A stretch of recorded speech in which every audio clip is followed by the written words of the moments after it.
You don't touch me! Chloe shrieked, driving a heavy silver Mont Blanc pen deep into the shoulder of the man in seat 2A.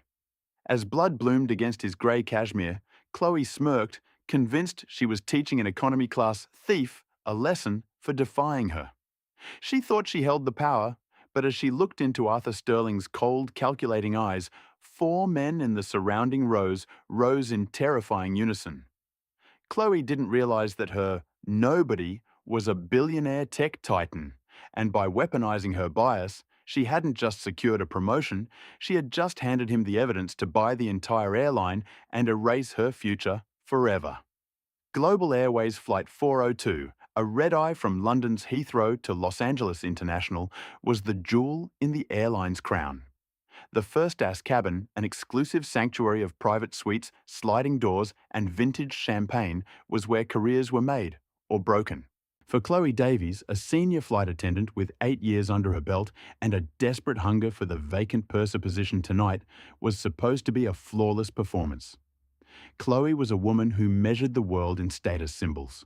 She could spot a counterfeit Rolex from 30 paces and knew exactly which passengers held the power to write the glowing combination letters that triggered promotions. She meticulously groomed herself, her blonde hair pulled back into a severe perfect shin, her red lipstick flawlessly applied.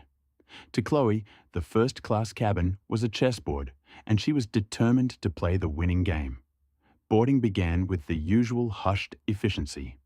Chloe stood at the aircraft door, her smile practiced and brilliant, directing the elite to the left and the masses to the right.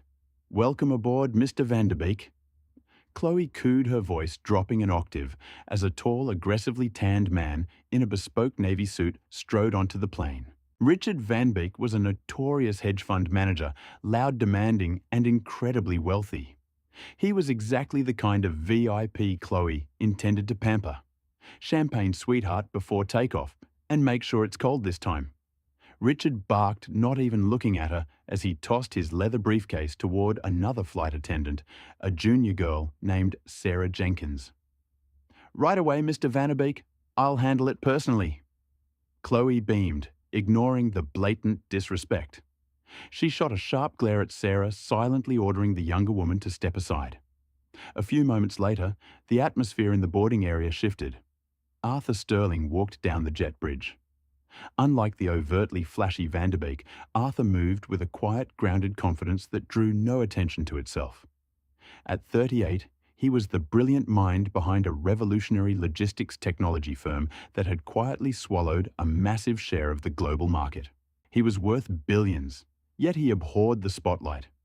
Tonight, seeking comfort for the brutal 11-hour flight, he wore a simple, unmarked black hoodie, well-tailored, but soft grey sweatpants and a pair of pristine white sneakers.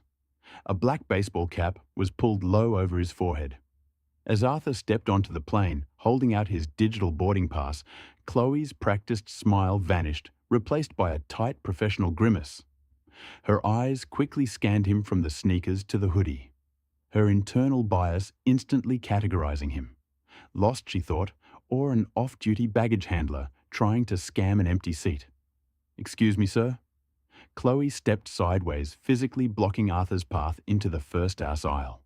Her tone was dripping with condescension, masked as customer service. "Economy and premium economy boarding are strictly to the right. You'll need to make your way down the main aisle." Arthur paused, looking up from his phone. He had dealt with this specific brand of subtle, aggressive profiling his entire life, long before the billions. It always left a bitter taste in his mouth, but he rarely engaged. He had bigger things to worry about, namely a hostile takeover defense. He needed to strategize before landing in LA. "I'm in 2A, Arthur said quietly, his voice a deep, resonant baritone. He held his phone up slightly, the bright screen clearly displaying first-class seat 2A. Chloe blinked, momentarily thrown off, but quickly recovered her armor of haughty disbelief. "Let me see that, please." She snatched the phone from his hand faster than was polite. She stared at the screen, her brow furrowing. "System glitch?" she decided instantly. "There's no way this guy paid $14,000 for a ticket. There must be a mistake in the booking system, Chloe said aloud, her voice carrying enough to make a few heads turn in the nearby business class section. I'll need to verify this with the gate agent. We can't have passengers in the wrong cabin. It's not a mistake, Arthur replied, his patience already fraying though his face remained a mask of calm. My assistant booked it yesterday. Please return my phone. I need to follow protocol, sir. Chloe insisted, her grip on the phone tightening. She was determined not to let this man ruin the aesthetic of her cabin. From seat 3F, a few rows back, a broad-shouldered man in a nondescript beige sweater lowered his newspaper. David Hutchinson, universally known as Hutch, was the head of Arthur's private security detail. A former SAS operative, Hutch had a gaze that could peel paint from a wall. He caught Arthur's eye. Hutch gave a microscopic tilt of his head, a silent question. Do you need me to intervene? Arthur gave a subtle shake of his head. No, stand down. Arthur turned his attention back to the infuriating flight attendant. Miss, I suggest you scan the barcode with your device. If it clears, I am going to my seat. I have a very long night of work ahead of me. Flustered by his authoritative tone, Chloe pulled out her company tablet and aggressively scanned the QR code. The device chirped a cheerful green confirmation. Arthur Sterling, Seat 2, AVP Status Platinum Elite. Chloe's jaw tightened. The system confirmed it, but her prejudice refused to accept it. She shoved the phone back into his hand without an apology. Fine. Seat 2A is the second suite on the left. Please try not to disturb the other passengers. Arthur didn't grace her with a response. He simply walked past her, the faint scent of expensive sandalwood trailing behind him, and settled into the luxurious pod-like suite. Watching from the galley, Sarah Jenkins whispered to Chloe, "Why were you so hard on him?" "The scanner said he's Platinum Elite. That means he flies with us all the time. He probably used miles." Chloe scoffed, uncorking Richard Vanderbeek's champagne. "It's a corporate perk. Look at him, Sarah. He doesn't belong up here. People like Vanderbeek pay our salaries. People like him just take up space and complain. I'm going to keep a very close eye on 2A. I won't let him ruin the flight for the real VIPs." In seat 3F, Hutch slowly folded his newspaper, his eyes never leaving Chloe. He pressed a small button on his watch, subtly alerting the 3 other plainclothes security contractors scattered throughout the first and business class cabins. "Keep eyes on the blonde flight attendant. She's a wild card." 3 hours over the Atlantic, the cabin lights had been dimmed to a soft ambient blue. Most passengers were either asleep or watching movies in the privacy of their suites. The air was thick with the hum of the jet engines and the quiet clinking of silverware. Arthur Sterling was fully immersed in his work. His privacy doors were halfway open to let the air circulate. His tray table was covered with heavily redacted legal documents, a glowing tablet, and a heavy silver Montblanc pen. He was analyzing a series of financial discrepancies in a rival company he was planning to acquire. His mind was miles away from the airplane. Across the aisle in seat 2, Richard Vanderbeek was restless, drunk, and bored. He had already sent his meal back twice, complaining about the temperature of the Filt Miner, and had consumed 4 glasses of Johnny Walker Blue. Chloe was hovering over Richard like a moth to a flame, desperately trying to appease him. "Is there anything else I can get for you, Mr. Van Deerbeek?" Chloe asked, leaning in closer than professionally necessary. "Yeah," Richard slurred, gesturing vaguely across the aisle. "Tell the guy in 2A to shut his damn window shade. The moonlight is hitting my screen." Chloe looked over.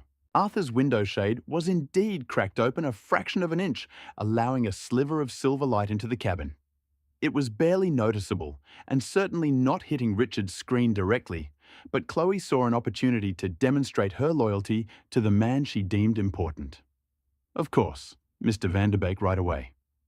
Chloe marched over to Suite 2A. She didn't announce herself or excuse her intrusion. She simply reached over Arthur's shoulder, her arm brushing aggressively against his neck, and slammed the electronic window shade button. Arthur flinched, startled by the sudden physical contact and the abrupt noise. He looked up, his brow furrowed in irritation. "Excuse me, I was looking out of that. It's a nighttime flight, sir." Chloe said, her voice a harsh whisper that carried through the quiet cabin. Other passengers are trying to sleep and enjoy their entertainment. We need to be considerate. The passenger across the aisle has a reading light on that is significantly brighter than the moonlight. Arthur pointed out, calmly gesturing with his Mont Blanc pen toward Vanderbeek's suite. I'd like my shade open, please. He reached up and pressed the button to reopen it. Chloe felt a hot flush of anger rise in her cheeks. How dare this man, this fraud in a hoodie, defy her instructions and embarrass her in front of Vanderbeek? Sir, I am instructing you to keep the shade closed. Chloe demanded, her hands dropping to her hips. Failure, snorts to follow crew instructions, is a federal offence. Arthur sighed a deep, tired sound. He set his pen down on top of a highly confidential merger agreement. Miss Davies, he said, having read her name tag. I'm not interfering with the flight, nor am I being loud. I'm reading documents and I prefer the ambient light. Now please step out of my suite. I have a lot of work to do. To Chloe, his calm, dismissive tone was worse than if he had yelled. It was an assertion of authority she felt he didn't possess. She glanced back at Vanderbeek, who was watching the exchange with an amused, drunken smirk. Chloe felt her pride tearing at the seams. She needed to assert dominance. If you don't close it, I will have the captain come back here. Chloe threatened, leaning heavily onto the frame of his privacy door. Feel free to call the captain. Arthur replied, his eyes dropping back to his tablet. I'm sure he'd love to leave the cockpit to settle a dispute over an inch of moonlight. Chloe was vibrating with rage. She noticed the documents scattered on his tray table. To her uneducated eye, they looked like stolen paperwork or some kind of scam. He's probably a corporate up her paranoid, prejudiced mind supplied, or a thief. You know what Chloe hissed, stepping fully into his private space, violating every airline protocol in the book. I've had enough of your attitude since you boarded. You don't belong here, and I'm not going to let you disrupt the real passengers. Without thinking, driven by a toxic mix of adrenaline bias and a desperate need to save face in front of Vanderbeek, Chloe reached out to snatch the documents off Arthur's tray table. I'm clearing this away. You're done working. Don't touch those, Arthur commanded, his voice suddenly hard and sharp, like cracking ice. He moved swiftly, his hand shooting out to block hers. The documents contained proprietary trade secrets. A single photographed page could tank $1 billion deal. Their hands collided over the tray table. Arthur's grip was firm but entirely defensive, merely stopping her hand from taking the papers. But to Chloe, whose mind was already clouded with irrational hostility, the physical contact was the ultimate insult. She felt a brief flare of panic, immediately replaced by blinding, righteous fury. He's attacking me! She rationalized in a split second of madness. Chloe ripped her hand away, her eyes wild. She looked down at the tray table. The heavy, solid silver Mont Blanc pen lay right near the edge. It was thick metal and sharply pointed. Logic completely abandoned her. Years of training evaporated, replaced by a primal, prejudiced instinct to strike down the man who dared to challenge her perceived authority. Chloe snatched the metal pen off the table. She raised it high, gripping it like a dagger, her knuckles white. "You don't touch me!" she shrieked. The sound tearing through the quiet cabin, waking up half the passengers before Arthur could even register the escalation.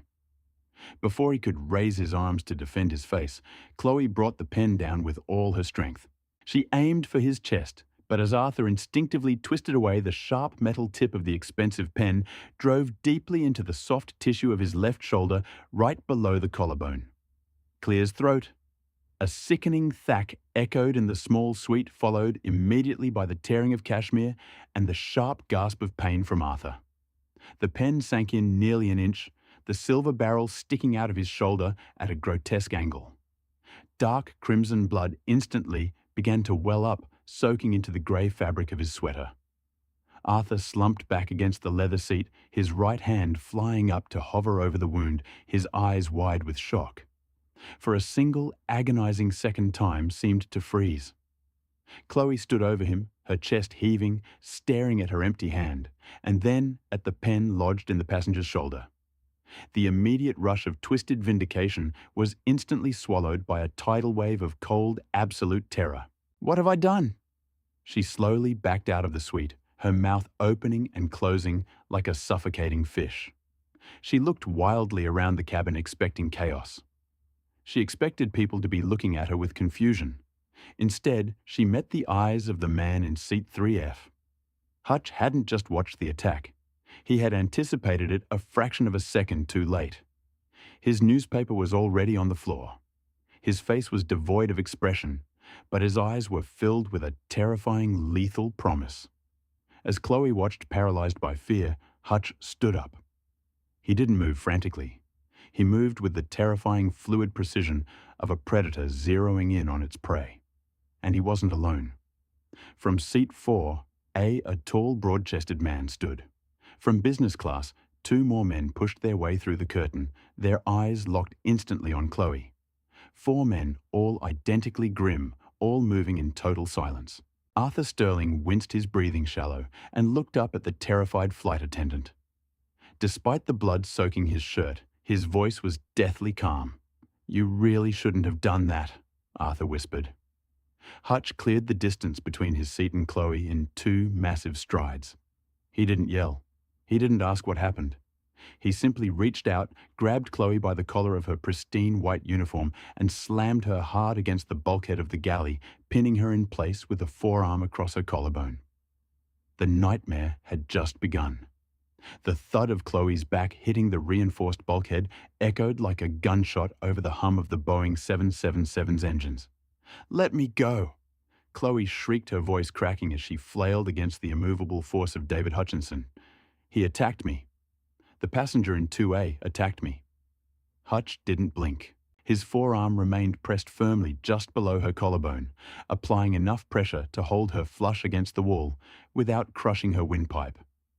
"Silence!" Hutch commanded. The word wasn't a yell. It was a low, guttural vibration that carried absolute, terrifying authority. The first-class cabin erupted into chaos. Passengers who had been sleeping were now pressing themselves against their windows, their faces pale masks of confusion and horror. Across the aisle, Richard Vanderbeek dropped his glass of Johnny Walker, the amber liquid soaking into the plush carpet.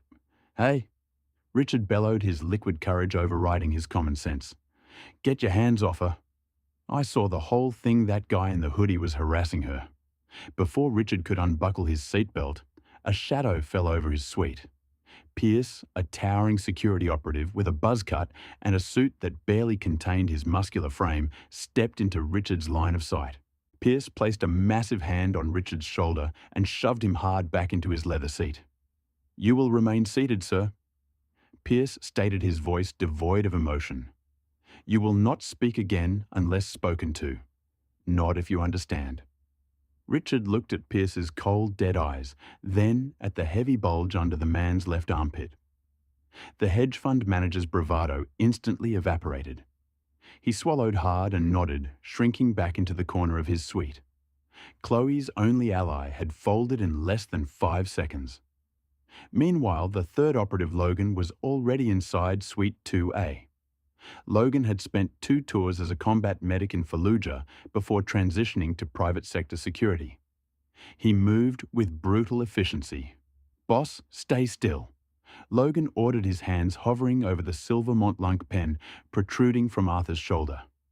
Blood was soaking rapidly through the grey cashmere, pooling darkly on the leather seat.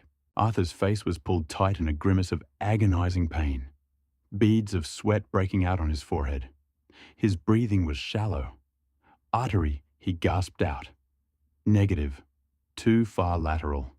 It's lodged in the deltoid, maybe glancing the clavicle." Logan assessed his eyes, scanning the wound.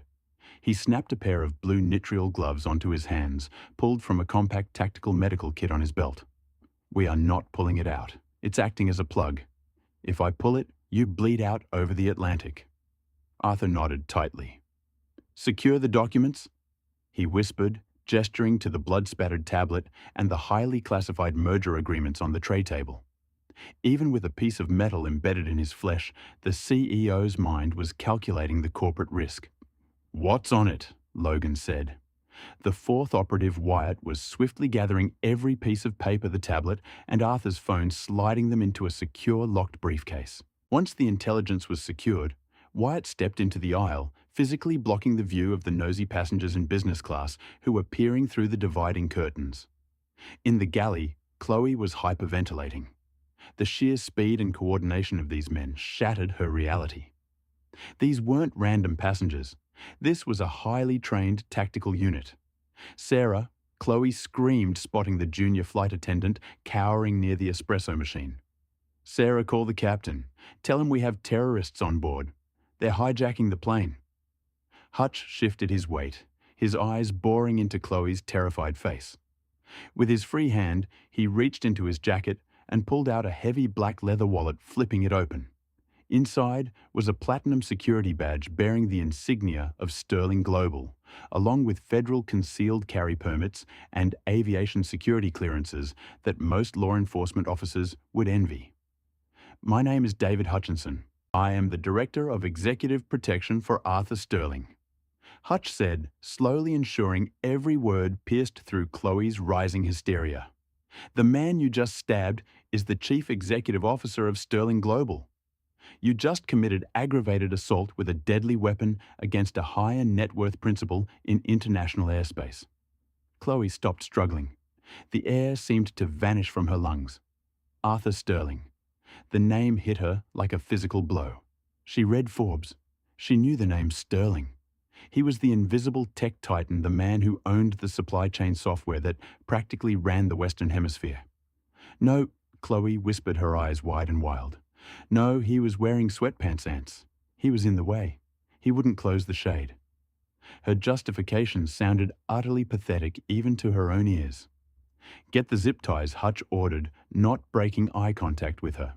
From Clear's throat, the cockpit, the heavy reinforced door swung open, and the relief pilot Captain Miller stepped out. A heavy Magite flashlight gripped like a club in his hand. He took one look at the blood in Suite 2. At the terrified passengers and the large man pinning his senior flight attendant to the wall. "What the hell is going on here?" Captain Miller demanded, stepping forward. Hutch released Chloe, immediately spinning her around and shoving her face first against the bulkhead. Before she could react, Wyatt materialized beside them. In a flash of thick, heavy plastic, Chloe's wrists were bound tightly behind her back with heavy-duty flex cuffs. Captain Hutch said, stepping forward to intercept the pilot holding up his credentials. "Your flight attendant just attempted to murder my principal with an improvised weapon. The principal is severely wounded. My team is securing the threat and providing trauma care. We need an immediate emergency diversion to the nearest major medical facility." Captain Miller looked at the credentials, then at Chloe, who was sobbing hysterically against the wall, her perfect blonde chignon ruined.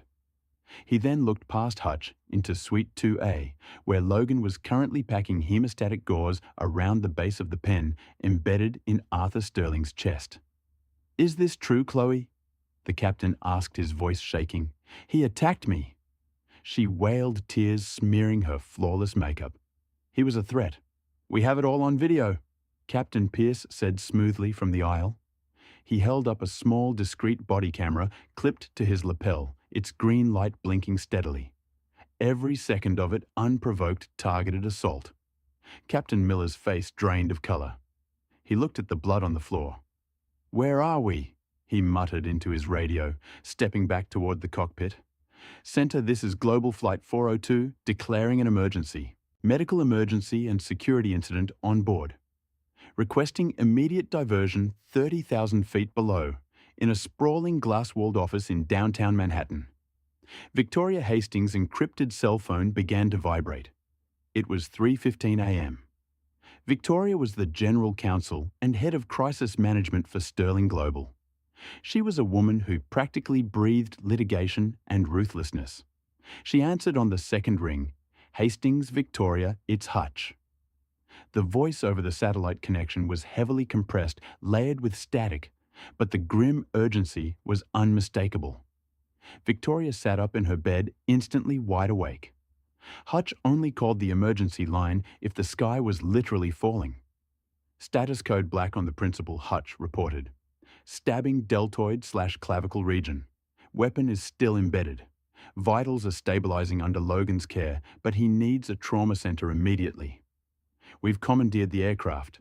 Diverting to Denver International Victoria threw off her covers, her mind operating at light speed. Who was the assailant? Do we have a corporate espionage situation? Hostile actors? Negative. Hutch's voice held a rare edge of pure, unadulterated disgust. It was the first-class flight attendant. Unprovoked assault.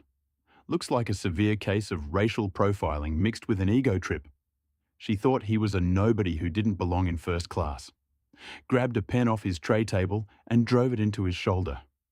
There was a 5-second silence on the line. Victoria was processing a level of sheer stupidity that defied her extensive legal imagination. A flight attendant? Victoria repeated her voice, dropping to a dangerous, icy whisper. An employee of Global Airways stabbed Arthur Sterling. Affirmative. We have her restrained. Local authorities and FBI have been notified by the flight deck for the handover at Denver. Hutch listened to me carefully, Victoria said, marching into her home office and booting up 3 different monitors. Keep the weapon in him if it's safe. Do not let the airline staff touch him. Do not let them speak to him. I am waking up the CEO of Global Airways right now. By the time that plane touches the tarmac, I want a fortress around Arthur. Understood, Hutch said, and the line clicked dead. Victoria picked up her desk phone and dialed a private unlisted number. She didn't care what time it was. In a multi-million-dollar estate in the Hamptons, Thomas Whitaker, the CEO of Global Airways, was jolted awake by the shrill ringing of his private redline phone. The phone was strictly for aviation disasters. His heart hammered against Clear's throat, his ribs, as he picked it up. "Whitaker," he rasped. "Thomas, this is Victoria Hastings, General Counsel for Sterling Global." The woman's voice was like a scalpel slicing through the phone line. "I am calling to inform you that 20 minutes ago on your flagship flight 402 from Heathrow to LAX, your senior flight attendant violently stabbed my CEO Arthur Sterling in the chest with a metal pen." Thomas Whitaker stopped breathing. He pulled the phone away from his ear, stared at it and pressed it back. I'm sorry, Victoria. What did you just say?" "I said your employee attempted to murder a multi-billionaire in his seat because she didn't like the way he looked." Victoria enunciated every word with lethal precision. "Flight 402 is currently declaring a mayday and diverting to Denver. The FBI is mobilizing. My legal team is drafting a lawsuit that will make your airline look like a piggy bank. If Arthur Sterling dies, or if he loses mobility in his arm, I will personally see to it that Global Airways is liquidated to pay the damages." Thomas felt a cold, clammy sweat break out across his entire body. "Victoria, please, let's get the facts." "I have the facts, Thomas. My security team has the assault on body camera footage. She stabbed him while he was reviewing confidential documents. You have a catastrophic liability event on your hands. I suggest you get on your private jet and meet us in Denver, because by sunrise the media will know that flying Global Airways means risking a shiv to the chest from your staff." Victoria hung up. Thomas Whitaker dropped the phone onto his nightstand, his hands trembling violently. A flight attendant stabbed a passenger. And not just any passenger, Arthur Sterling, the man whose logistics company practically handled the airline's entire global freight contract. "Oh my God," Thomas whispered into the darkness of his bedroom. "We're finished. Back on Flight 42. The atmosphere was suffocatingly tense. The plane had begun a steep, rapid descent. The engines whining as the pilots pushed the aircraft to its structural limits to reach Denver.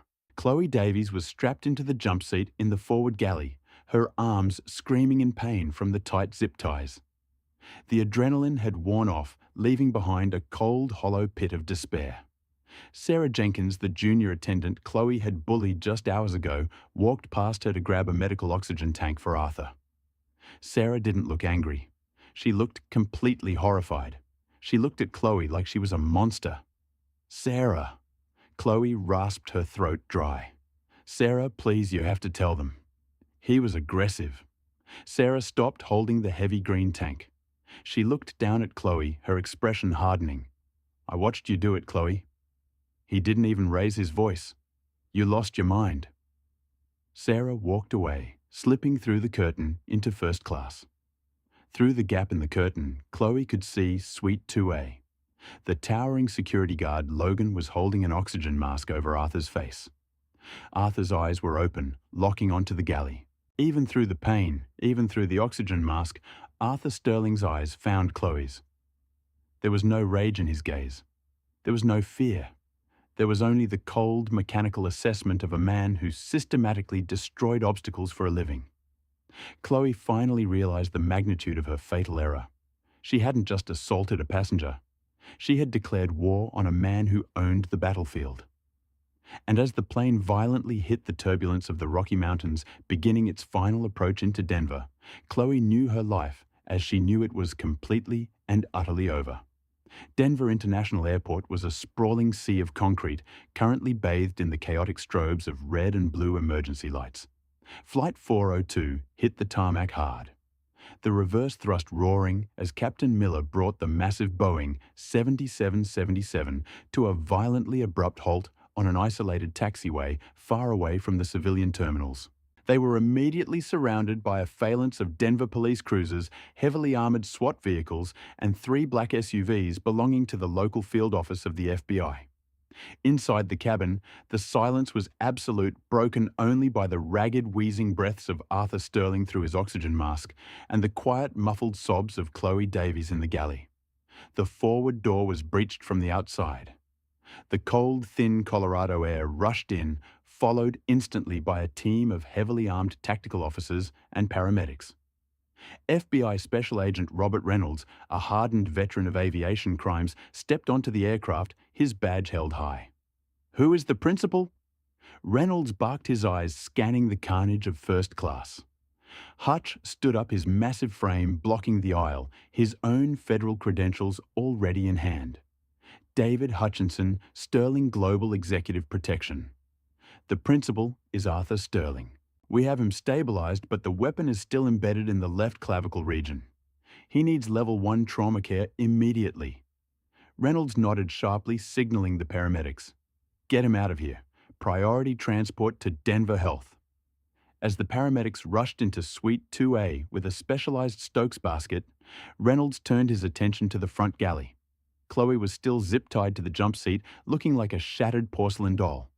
Her pristine white uniform was smeared with Arthur's blood and her own running mascara. "Is this the assailant?" Reynolds asked, looking at her with thinly veiled disgust. "Yes," Pierce answered, handing over a sealed evidence bag containing the body camera and a flash drive with the downloaded aircraft security footage. Unprovoked assault with a deadly weapon. We have it from 3 angles. Reynolds approached Chloe. He didn't offer comfort. He offered the cold, hard reality of federal law. "Chloe Davis, you are under arrest for aggravated assault within the special aircraft jurisdiction of the United States, attempted murder, and interfering with flight crew members. You have the right to remain silent." "Please, Chloe," begged her voice a pathetic whisper, as an officer cut the flex cuffs only to replace them with heavy steel handcuffs. "Please, it was a mistake. I thought he was a threat. Look at him. He didn't belong in there." Reynolds stopped reading her rights and leaned in close. "The man you stabbed is the CEO of a Fortune 100 company, lady. He belongs wherever he damn well pleases. You, on the other hand, belong in federal lockup." Chloe was hauled to her feet. As she was walked down the aisle toward the exit, she had to pass the other first-class passengers. Richard Van Eyck, the man she had tried so desperately to impress, wouldn't even look at her. He kept his face buried in a magazine, terrified of being associated with her in front of the FBI. Sarah Jenkins stood near the cockpit, her arms crossed, shaking her head in silent condemnation. Down on the tarmac, Arthur was carefully loaded into a waiting ambulance. Hutch riding in the back, while Logan and Pierce piled into a trailing SUV. The convoy sped toward downtown Denver sirens, wailing in the brightly lit, sterile environment of Denver Health's trauma bay. Dr. Gregory Harrison, the chief of trauma surgery, stood over Arthur. The CEO was pale, his vitals dipping as the shock began to fully set in. "Mr. Sterling, I'm Dr. Harrison," the surgeon said calmly, examining the silver barrel of the Mont Blanc pen protruding from Arthur's shoulder. "We need to take you to the O right now. The weapon has missed your subclavian artery by roughly 2 millimeters, but it is pressing directly against the brachial plexus, the network of nerves that controls your arm. If we don't extract this with microscopic precision, you could lose the use of your left hand permanently. Arthur, fighting through the haze of heavy painkillers, managed a tight, strained nod. Do it. But save the pen. It was a gift. Even Dr. Harrison had to chuckle at the sheer audacity of the billionaire's calm under fire. We'll put it in a sterile bag for you, sir. Count backwards from 10. As the anesthesia took hold, the true storm was only just beginning to brew outside the hospital walls. Because up in business class, a young passenger with a smartphone had managed to sneak a 30-second recording through the gap in the curtains during the immediate aftermath of the stabbing. He had captured Chloe pinned to the wall, Hutch's authoritative voice declaring Arthur's identity and the horrific sight of the billionaire bleeding out. By 6 a.m. Eastern Standard Time, the video was uploaded to X. By 6:15 a.m., it had 1 million views. By 700 a.m., the stock of Global Airways began to freefall in pre-market trading. Victoria Hastings did not wait for the sun to rise. By the time Arthur was coming out of surgery, his arm saved, though requiring months of intense physical therapy, Victoria had already mobilized a legal army that would make the Pentagon jealous. Global Airways headquarters in Chicago was in a state of absolute panic. CEO Thomas Whitaker was staring at a bank of television screens in the executive boardroom, watching his airline's reputation burn to the ground in real time. CNN, Fox, and MSNBC were running the leaked cell phone footage on a continuous loop. The headline across the bottom of the screen read, "Billionaire CEO stabbed by racist flight attendant in first class." "How bad is it?" Whitaker asked his chief financial officer, his voice hollow. "Pre-market, we're down 22%. The CFO replied grimly, wiping sweat from his forehead. "Institutional investors are dumping our stock. The PR nightmare is catastrophic. The public narrative is that our crew profiles and violently attacks passengers based on their race and attire." The boardroom doors swung open, and the airline's head of legal walked in, looking like he had seen a ghost. "Thomas, we just got served. Sterling Global's legal team filed an injunction and a lawsuit in federal court 30 minutes ago." "For how much?" Whitaker braced himself. "It's not just a monetary figure," the lawyer said, dropping a massive stack of documents onto the mahogany table. "It's a multi-billion-dollar suit for gross negligence, negligent hiring, negligent retention, and systemic civil rights violations. But worse, Victoria Hastings is demanding a full independent audit of our internal hiring and training protocols overseen by a third-party committee of her choosing. She wants to gut our corporate structure." Whitaker buried his face in his hands. "Settle it. Give them whatever number they want. 200 million, 500. Just make it go away and get an NDA signed." But Victoria Hastings wasn't interested in a quiet settlement. When Global Airways lawyers called her to offer a staggering $500 million to bury the story, Victoria put them on speakerphone in Arthur's hospital room. Arthur was sitting up, his left arm heavily bandaged and immobilized in a sling, his eyes as sharp as ever. Mr. Sterling, the airline's lead counsel, pleaded through the phone. "We are deeply, profoundly sorry. Chloe Davies was a rogue employee. She has been terminated with immediate effect. We are prepared to offer $500 million and a lifetime of unlimited private charter flights to settle this matter discreetly." Arthur looked at Victoria, then leaned toward the phone. "Counselor, do you know why your employee stabbed me? A tragic misunderstanding?" "No." Arthur cut him off, his voice quiet but commanding. "She stabbed me because your airline breeds a culture of elitism and superficiality. She looked at a black man in sweatpants and decided I was a threat to the aesthetic of your first-class cabin. She felt empowered to assault me because she believed she was protecting your real passengers." "Mr. Sterling, please keep your money," Arthur said coldly. "I don't want your cash. I want your airline." Victoria proceeded with the litigation. "Bleed them dry." Arthur tapped a button with his good hand, ending the call. While billionaires fought over the corpse of Global Airways, The hard reality of karma was violently dismantling Chloe Davies's life. She was sitting in a cinder block cell in the Denver County Jail, wearing a scratchy orange jumpsuit. Her bail hearing had been a disaster. The federal prosecutor painted her as an unhinged violent flight risk who had committed a terroristic act in the sky. The judge, having seen the body cam footage of her entirely unprovoked attack, denied bail entirely. She was remanded to federal custody pending trial. Her life collapsed with terrifying speed. The Flight Attendants Union released a public statement vehemently condemning her actions and stripping her of all union protections and legal assistance. They wanted nothing to do with the PR radioactive waste she had become. Her fiancé, a junior investment banker who cared just as much about status as Chloe did, packed his bags the moment the FBI raided their shared luxury apartment in London. He didn't even leave a note. He simply blocked her number and vanished, terrified that his association with her would ruin his own career. Because the union abandoned, clear's throat, her, and her assets were frozen by civil litigation attachments, Chloe couldn't afford a private defense attorney. The woman who scoffed at economy CL-class passengers, who prided herself on identifying Rolexes and sipping vintage champagne, was now being represented by a brilliant but overworked public defender named Sarah Higgins, who carried her files in a battered canvas tote bag. "Chloe, you need to understand the reality of your situation," the public defender said gently, sitting across from her in the sterile visitation room. "The feds have you dead to rights. They have body cam footage, aircraft security footage, and the testimony of 4 highly trained security operatives, the captain, and half the first-ass cabin. You stabbed a man in the chest with a metal object. The charge is attempted murder in the 2nd degree plus federal aviation charges. But I was protecting the cabin," Chloe sobbed, burying her face in her hands. The delusion was still clinging to the edges of her mind. He was defying orders. I thought he was a threat.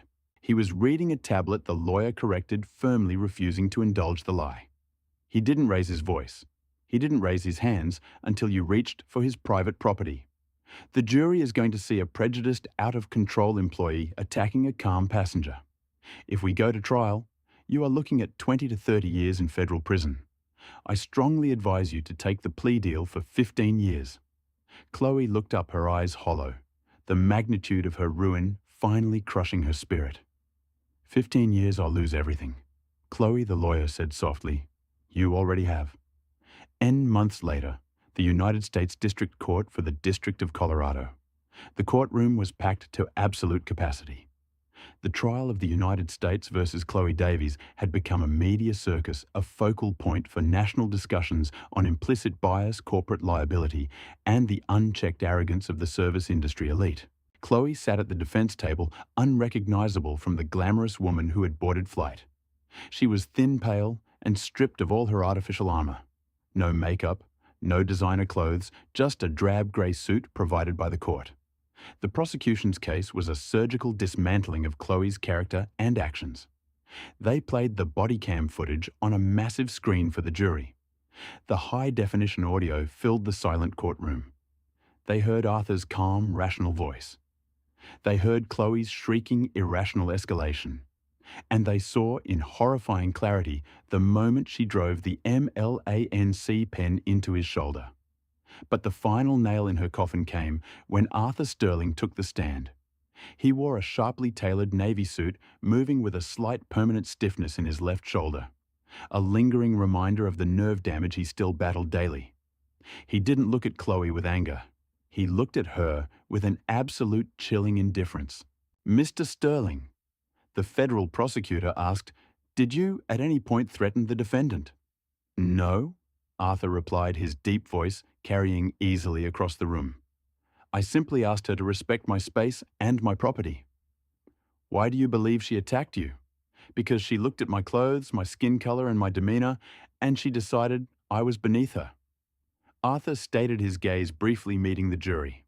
"She operated under the assumption that wealth and status look a certain way when I didn't fit her narrow, prejudiced worldview. She perceived my mere existence in that cabin as an insult to her authority. So she tried to violently remove me."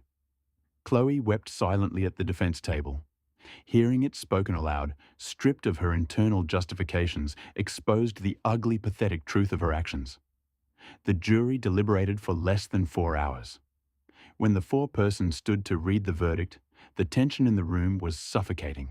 On the charge of aggravated assault with a deadly weapon within special aircraft jurisdiction, we find the defendant Chloe Davies guilty on the charge of interference with flight crew members.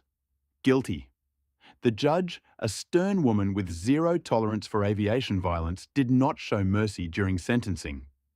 Noting the severe physical trauma inflicted on the victim and the unprovoked nature of the attack, she sentenced Chloe to 18 years in a federal penitentiary, without the possibility of early parole for at least 14 years. As the bailiffs moved in to handcuff Chloe and lead her out of the courtroom, she turned back, looking for a sympathetic face in the gallery. There were none. Her family had stayed away to avoid the media. Her friends had abandoned her. The only person looking back at her was Arthur Sterling, sitting quietly in the back row alongside Victoria Hastings and Hutch. Arthur didn't smile. He didn't gloat. He simply stood up, buttoned his suit jacket, and walked out of the courtroom, leaving Chloe to the cold metal reality of her new life. But Arthur's vengeance wasn't confined to the courtroom. Clear's throat. The true masterstroke of karma played out 3 weeks later in the financial markets. Global Airways had never recovered from the scandal.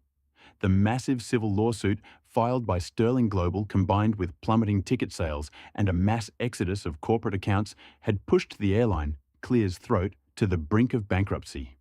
Their stock was worth pennies. On a crisp Tuesday morning, Arthur Sterling sat in his Manhattan office, his left arm resting on his mahogany desk. Victoria Hastings handed him a thick leather-bound portfolio. The board of Global Airways officially capitulated at 8 a.m. Victoria announced, a rare predatory smile touching her lips. Sterling Global has successfully completed the hostile takeover. We now own 68% of the voting shares. The airline is yours, Arthur. Arthur picked up a pen, a sleek black resin rollerball. Having retired the silver M Blanc to a display case in his home, he signed the final acquisition papers. Fire the entire Sea White by noon, Arthur ordered quietly. Thomas Whitaker included. I want a complete overhaul of their hiring and training programs. Any employee found to have a history of biased behavior or passenger mistreatment is to be terminated immediately. We are going to rebuild this airline from the ground up. And it will be an airline where respect is mandatory, not determined by the price tag of a passenger's watch. Consider it done, Victoria, Clear's throat said. Deep inside the Federal Correctional Institution in Dublin, California, Chloe Davis sat on her narrow bunk, staring at the concrete wall. A small television in the common room was blaring the morning financial news. In a stunning market move, tech billionaire Arthur Sterling has officially acquired Global Airways in a hostile takeover, the anchor announced cheerfully. Sterling, who was famously assaulted by a flight attendant on one of their planes last year, is now the owner of the very airline that failed to protect him. Chloe closed her eyes as a single tear traced a path down her cheek.